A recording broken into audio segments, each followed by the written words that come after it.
তুমি আমাকে বিয়ে না করলে আমি সুইসাইড করতে বাধ্য হব শুভ। লোকশূন্য একটা রেস্টুরেন্টে বসে কথাটা বলে উঠলাম আমি শুভকে।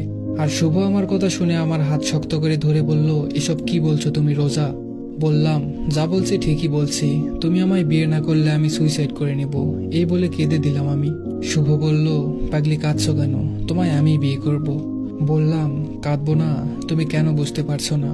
বাবা আমার বিয়ে ঠিক করেছে, কিন্তু এই বিয়ে আমি কিছুতেই করতে পারবো না, কারণ আমি তোমায় ভালোবাসি, আর তোমার জায়গা অন্য কাউকে মেনে নেওয়া আমার পক্ষে সম্ভব না। শুভ বলল, সব বুঝতে পেরেছি, কিন্তু এই মুহূর্তে তো আমি প্রতিষ্ঠিত নই। বললাম, ওসব আমি জানি না, তুমি আমায় বিয়ে করবে মানে এখনই করবে। আর আজকে রাতেই আমরা পালিয়ে যাব দূরে কোথাও, ওখানে গিয়ে আমরা সংসার শুরু করব। তুমি আমার কথা না শুনলে কিন্তু আমি সত্যি সত্যি মরে যাব। শুভ আমার কথা শুনে কিছু না বলেই রাজি হয়ে গেল। আমি শুভর কথা শুনে চোখের পানি মুছে শুভর হাত জড়িয়ে ধরে চুমু দিয়ে বললাম, এখন আর কেউ আমাদের আলাদা করতে পারবে না শুভ। শুভ আমার কথা শুনে শুধু হালকা হাসলো। কথা মতো রাতের বেলা পরিবারের সব মায়া ত্যাগ করে ভালোবাসার মানুষের হাত ধরে পালিয়ে গেলাম আমি। আমার বাড়িতে শুধু একটা রেখে গেলাম চিঠি।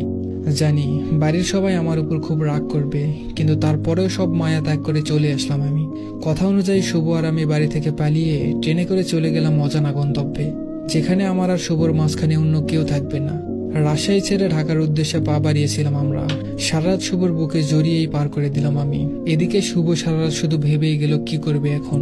আমরা ঢাকায় পৌঁছে কাজী অফিসে গিয়ে বিয়ে করে ফেললাম। তারপর ছোট্ট একটা রুম ভাড়া নিয়ে শুরু করলাম শুভ আর রোজার সংসার। প্রথম 1 বছর আমাদের চলতে প্রচুর কষ্ট হয়েছে, কিন্তু শুভর ভালোবাসার কোনো কমতি ছিল না। 2 বছরের মধ্যে শুভ একটা কোম্পানিতে বড় পোস্টে প্রমোশন পেয়ে গেল, আর সেখান থেকেই আমাদের জীবনের নতুন অধ্যায় শুরু হলো। ধীরে ধীরে পুরনো জীবন বদলে গেল আমাদের। আমরা নিজেরা নিজেদের বাড়ি করে ফেললাম, সাথে একটা গাড়ি কিনলাম। পুরো বাড়িটা জুড়ে ছিল আমার আর শুভর স্মৃতিতে ঘেরা। পুরো বাড়িটা আমি আমার মনের মতো করে সাজিয়েছিলাম। আমরা দুজনেই আনন্দের সাথে জীবন শুরু করে নিলাম।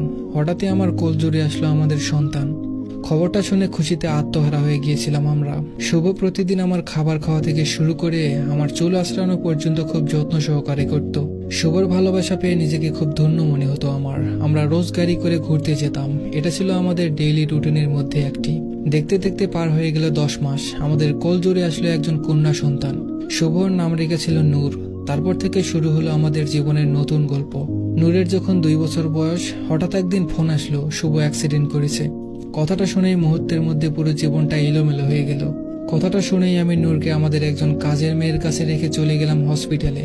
হসপিটালে পৌঁছাতেই জানতে পারলাম শুভকে আইসিইউতে নেওয়া হয়েছে। ও নাকি অনেক বড় আঘাত পেয়েছে মাথায়। আমি হসপিটালের করিডোরে দাঁড়িয়ে প্রচুর কান্না করছিলাম। কয়েক ঘন্টা পর ডাক্তার বের হলো। ডাক্তারের কথা শুনে আমার পায়ের নিচ থেকে মাটি সরে গেল।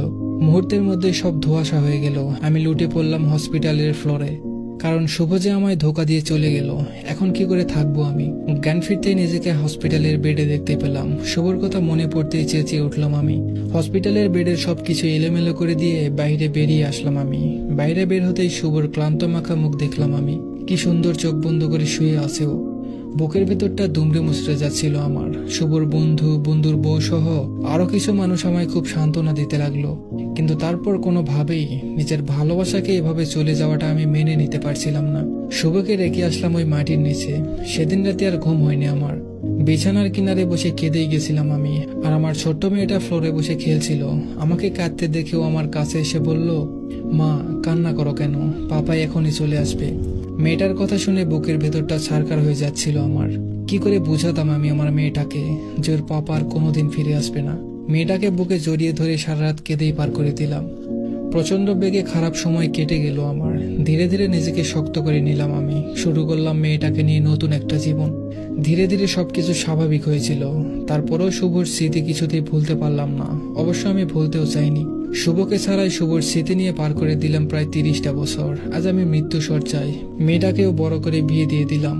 এখন সব ঠিকই আছে, সবাই সুখী। আর আমি এখন শুভর কাছে চলে গিয়ে আবারও সুখের জীবন শুরু করব। জানো শুভ, আজ নূর কতটা বড় হয়ে গেছে। আজকে ওর বিয়ে। ওকে ওর ভালোবাসার মানুষের সাথে বিয়ে দিচ্ছি। তুমি খুশি তো? ওকে দেখতেও না একদম তোমার মতো হয়েছে। আমি জানি আমার কাছে খুব বেশি সময় নেই। আমিও তোমার কাছে আসছি শুভ। আফসোস শুধু একটাই, 1 বছরে একবারও বাবা মার সাথে দেখা হলো না আমার। হয়তো চিরকালের মতোই তারা ভুলে গেছে আমায়। ডায়েরির শেষ পৃষ্ঠায় বড় অক্ষরে লেখা ছিল, স্মৃতিময় পাতা। এতটুকু পরেই দীর্ঘশ্বাস ফেলে ডায়েরিটা বন্ধ করে কেঁদে দিল নূর। খুনের বেশে সেজে মায়ের শেষ নিঃশ্বাস ত্যাগ করতে দেখে নিল নূর। চারিদিকে কান্নার রোল পড়ে গেল। আর এখানেই শেষ হলো শুভ আর রোজার ভালোবাসার গল্প। গল্পটা ভালো লাগলে অবশ্যই কমেন্ট করে জানাবেন। আর নতুন নতুন গল্প পেতে অবশ্যই চ্যানেলটা সাবস্ক্রাইব আর পেজটা ফলো করে দিবেন। ধন্যবাদ সবাইকে।